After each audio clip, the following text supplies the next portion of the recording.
मेरा नाम वेदांत शर्मा है। मैं इंदौर में रहता हूँ और आईटी कंपनी में कार्यरत हूँ। मेरा पंडित जी से एक सवाल है। वो सवाल यह है कि सनातन जो है वो पद्धति प्रधान है या भाव प्रधान है। तो उसके बैकड्रॉप में मैं एक क्वेश्चन देना चाहूँगा, सिनेरियो देना चाहूँगा। वो सिनेरियो ऐसा है कि दो लोग हैं, दो व्यक्ति हैं। एक जो है वो सुबह नहा धो के एकदम थाली वाली सजा के बढ़िया मंदिर में जा रहा है और मंदिर में देख रहा है कि मंदिर के प्रांगण में गंदगी है। और उसके बाद भी वो अंदर जाता है, गर्भगृह में पूजा करता है, जो भी विधि अनुसार होता है वो सारी चीज़ें करता है और घर आ जाता है। वहीं दूसरा व्यक्ति है जो फिर मंदिर जाता है, मंदिर में देखता है कि अरे मंदिर प्रांगण तो बहुत गंदा है। तो उसके अंदर भाव जागता है कि भगवान की सेवा करनी है किसी न किसी रूप से। तो वो अंदर जो हमारी पद्धति है उसको फॉलो ना करते हुए बाहर जाता है, झाड़ू लगाता है और मन में मानता है कि भगवान की सेवा कर ली, और वो घर चला जाता है। तो सवाल फिर वही कि क्या सनातन पद्धति प्रधान है या भाव प्रधान है। सनातन आपका जी पंडित जी। वेदांश जी, आपने बहुत अच्छा सवाल पूछा है इस समय कि सनातन क्या प्रधान है, भाव या पद्धति। तो पद्धति तो मनुष्य बनाता है, उसके अपने भाव अलग होते हैं। भगवान ने कहा है कि आप श्रद्धा के फूल मुझे चढ़ाइए, क्योंकि ये सारी जो प्रकृति है ये ईश्वर की है, मनुष्य की तो नहीं है। वहाँ फूल पत्ते आप भांति भांति के आप फूल में देखेंगे, गुलाब मिलेगा आपको, गेंदा मिलेगा आपको, कैक्टस वाले फूल भी मिलते हैं। आप शिव जी के इसमें जाइए देखेंगे तो कोई लोग कांटे वाला धतूरा भी चढ़ाते हैं, कोई आंकड़ा भी चढ़ाते हैं, सब कुछ चढ़ाते हैं, और कोई कमल भी चढ़ाता है। तो ये तो हमारे भाव हो गए कि हमें भगवान को क्या चढ़ाना है। तो वो भाव कहाँ से निकले कि अगर हमारे शरीर के अंदर कांटे हैं, हमारे मन में कांटे हैं, तो हम कांटे वाले फूल का चयन करेंगे। और अगर हमारे भाव मन के अंदर भाव कोमलता के है तो हम कोमल वाला फूल चयन करेंगे, गुलाब चढ़ाएंगे भगवान को। और हमारे मन के अंदर भाव ये है कि नहीं, भगवान लक्ष्मी पति है या लक्ष्मी के स्वामी है, श्री महादेव है वो।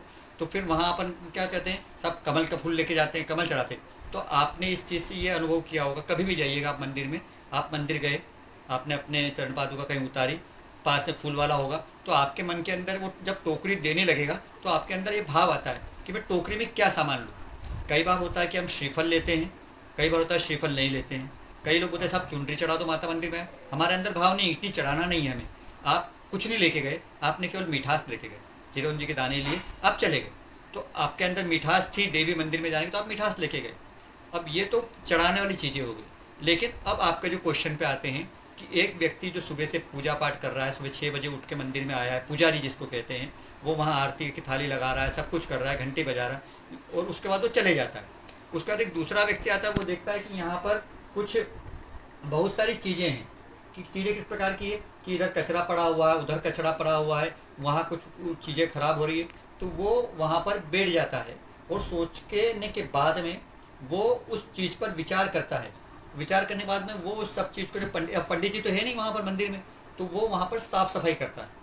तो साफ़ सफाई का अर्थ तो ये हुआ कि वो ये चाहता है कि जो कार्य यहाँ के मुख्य पुजारी को करना चाहिए था, स्वच्छता बनाए रखना, वो उसने नहीं किया, तो वो वहाँ सफाई करता है। इसी प्रकार अब मैं आपके 4 वर्ण व्यवस्था पे आ जाता हूँ आपके ही प्रश्न के द्वारा, कि इसके अंदर ये होता है कि ये प्रकृति ईश्वर ने दी, ये मंदिर है आप लोगों के लिए, अब आप इसको कचरा करके रखो या साफ रखो। तो भगवान ने क्या सोचा कि मनुष्य दे रहा हूँ, ब्राह्मण भी दे रहा हूँ, वैश्य भी दे रहा हूँ और क्षत्रिय भी दे रहा हूँ, तो गंदगी करने वाले 3 वर्ण दे दिए उन्होंने। तो उन्होंने फिर एक हरिजन वर्ण भी दिया, जिसको हम कहते हैं हरिजन। हरिजन क्यों? क्योंकि भगवान का सबसे ज़्यादा प्रिय वही व्यक्ति है। वो साफ़ सफाई का विशेष ध्यान रखना। आपके घर की नाली चौक हो जाएगी, आप स्वीपर को बुलाने जाएंगे। आपके घर में कुछ प्रॉब्लम हो गई, आपके मोहल्ले में कुछ प्रॉब्लम हो गई, आप उसी को बुलाते हैं ना। तो इसलिए भगवान को सबसे ज़्यादा प्रिय वो व्यक्ति है जो साफ़ सफाई रखे।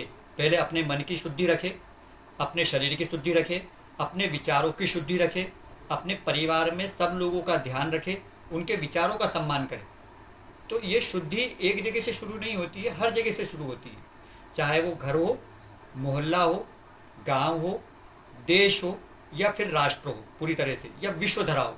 तो ये वसुधैव कुटुंबकम का जो सिद्धांत आप लोग बात करते हैं सनातन के लिए, तो ये तभी सार्थक हो सकता है जब आप लोग अपने विचारों की शुद्धता, जिस प्रकार मंदिर में वो पुजारी गंदगी देख के साफ करता है, इसलिए आपको जहाँ गंदगी दिख रही है आप वहाँ उसको साफ करने में लग जाइए। तो आपके मन में जो आप मंदिरों बोलते हैं सनातन की जय हो, तो सनातन की जय बोलने से सनातन नहीं आएगा वेदांत जी। सनातन की जय की बजाय आपको मन के अंदर सनातन को वास करना पड़ेगा। एक विश्व युद्ध हुआ था, महाभारत का विश्व युद्ध हुआ था, उसमें सनातन का विलोम हुआ था। अब पुनः उस विश्व युद्ध को न करते हुए अब उसकी स्थापना का समय आया है। श्रीमद् भागवत गीता भी कहती है कि ये समय परिवर्तन का युग है, मन के विचारों की परिवर्तन का युग है। आपको अपने विचारों को परिवर्तन करना आवश्यक है। शायद मुझे लगता है कि आपके प्रश्न का उत्तर मिला होगा। जी पंडित जी। जी जी।